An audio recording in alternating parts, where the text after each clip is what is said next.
Aroma of north east কিচেনত আপোনালোকক স্বাগতম জনাইছোঁ। মই আজি আপোনালোকক পোৰা বেঙেনাৰ লগত ৰন্ধা ৰৌ মাছৰ সুস্বাদু ব্যঞ্জন এবিধৰ ৰেচিপি এটা দেখুৱাব লৈছোঁ। আশা কৰিছোঁ আপোনালোকে ৰেচিপিটো ভাল পাব। এতিয়া আহকচোন ভিডিঅ'টো চাওঁ। প্ৰথমতে চুৰিৰে বেঙেনাটো ঠায়ে ঠায়ে খুচি মিঠাতেল সানি জুইত পুৰি ল'ব লাগিব।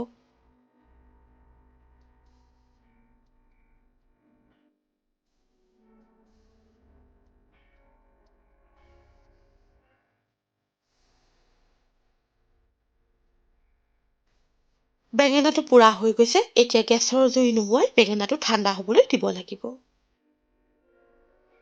এতিয়া পৰিষ্কাৰকৈ বেঙেনাটোৰ বাকলি গুচাই পিটিকা কৰি ল'ব লাগিব।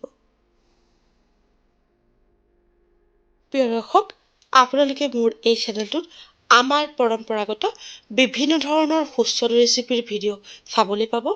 এতিয়াও যদি আপোনালোকে মোৰ channel aroma of north east কিচেনক ছাবস্ক্ৰাইব কৰা নাই, অনুগ্ৰহ কৰি ছাবস্ক্ৰাইব কৰিবচোন আৰু লগতে কাষত থকা বেল আইকনটো টিপি দিব। তেতিয়া মই প'ষ্ট কৰা প্ৰতিটো ৰেচিপিৰ ন'টিফিকেশ্যন মই ভিডিঅ' প'ষ্ট কৰাৰ লগে লগে আপোনালোকে পাই যাব। এতিয়া ধুই লোৱা ৰৌ মাছ কেইডোখৰত জোখমতে নিমখ আৰু হালধি দি ভালদৰে মিহলাই ল'ব লাগিব।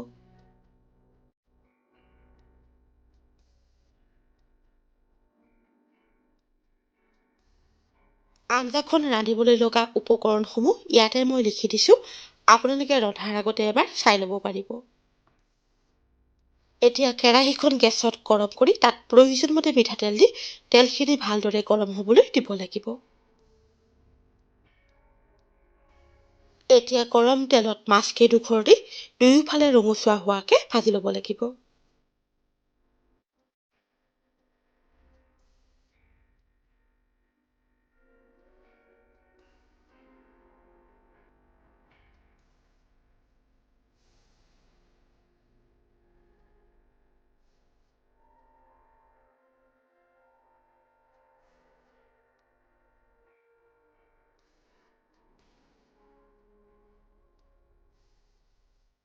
মাছকেইডোখৰ ভজা হৈ গৈছে।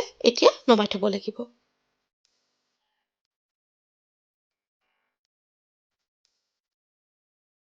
এতিয়া মাছ ভাজি ৰৈ যোৱা তেলখিনিত শুকান জলকীয়া আৰু কালজিৰাৰ ফোৰণ দি লগে লগে কুটি লোৱা পিঁয়াজখিনি দি অলপ সময় ভাজিব লাগিব।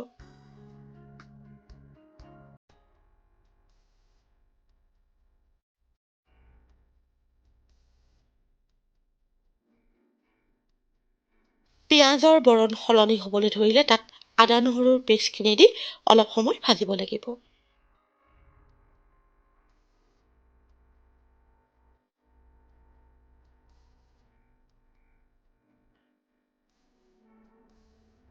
এতিয়া তাত পিটিকা কৰি লোৱা বেঙেনাটো দি ভালদৰে লৰাই দিব লাগিব।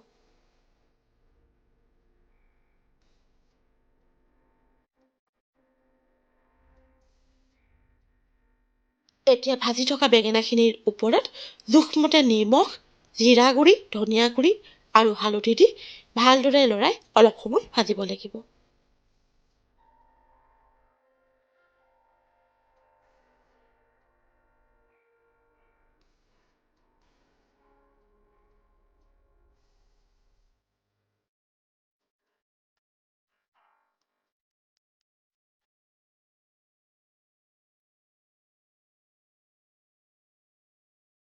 মছলাখিনি বেঙেনাৰ লগত ধুনীয়াকৈ মিলি গৈছে। এতিয়া তাত প্ৰয়োজনমতে গৰম পানী দি আঞ্জাখন ভালদৰে লৰাই উতলিবলৈ দিব লাগিব।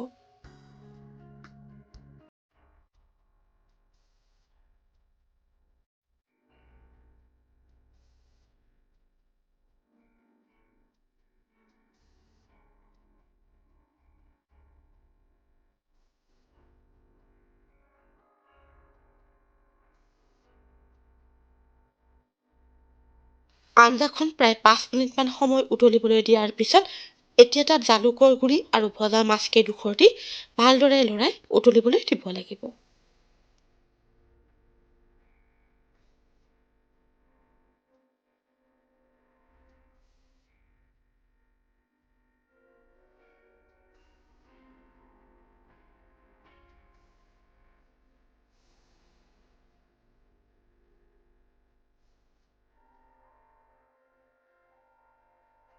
প্ৰায় 5 মিনিটমান সময় আঞ্জাখন ভালদৰে উতলিবলৈ দিয়াৰ পিছত এতিয়া তাত কুটি লোৱা ধনিয়া পাতখিনি দি আকৌ প্ৰায় 2 মিনিটমান সময় আঞ্জাখন উতলিবলৈ দিব লাগিব।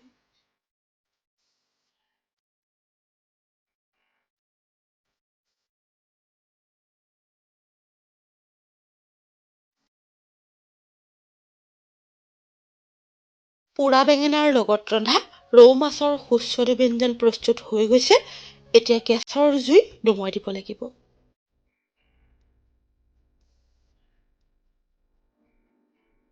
এতিয়া পাত্ৰ এটাত আঞ্জাখন উলিয়াই গৰমে গৰমে ভাতৰ লগত পৰিৱেশন কৰিব পাৰিব। পোৰা বেঙেনাৰ লগত ৰন্ধা ৰৌ মাছৰ এই আঞ্জাখন খাবলৈ বৰ সোৱাদ হয়। আপোনালোকেও কেতিয়াবা এনেদৰে ৰান্ধি খাই চাবচোন। প্ৰিয় দৰ্শক, আপোনালোকৰ যদি মোৰ এই ৰেচিপিটো ভাল লাগিছে তেনেহ'লে লাইক আৰু কমেণ্টৰ জৰিয়তে জনাবলৈ নাপাহৰিব। এনেধৰণৰ সুস্বাদু ৰেচিপিৰ ভিডিঅ'লৈ আকৌ আপোনালোকৰ ওচৰলৈ আহি আছোঁ। আজিলৈ আহোঁ, ধন্যবাদ।